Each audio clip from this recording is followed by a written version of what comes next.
This woman suddenly lifted off the ground, floating in midair. Her husband hurried to call for emergency help, but the medical staff who rushed over tried everything and still couldn't bring her down. After 3 hours of effort, the professor measured her again. He found that her height above the ground had increased by another 5 centimeters. So the doctor suggested drawing her blood first while waiting for the next round of test results. Over the following days, the woman's floating height rose from 5 centimeters to 50 centimeters.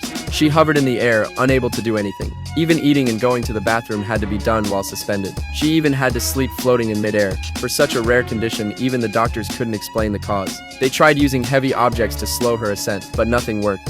As time went on, the woman had already risen to the ceiling. One day, a well-known expert came to visit. They carried out a series of experiments on her, but based on the current data, in 3 months she would rise to an altitude of 4,000 meters. At that height, she would not only need enough food, she would also need to worry about warmth and oxygen levels. And after a few more months, she would break through the Kármán line. The Kármán line is the boundary between the atmosphere and outer space. There, humans cannot survive.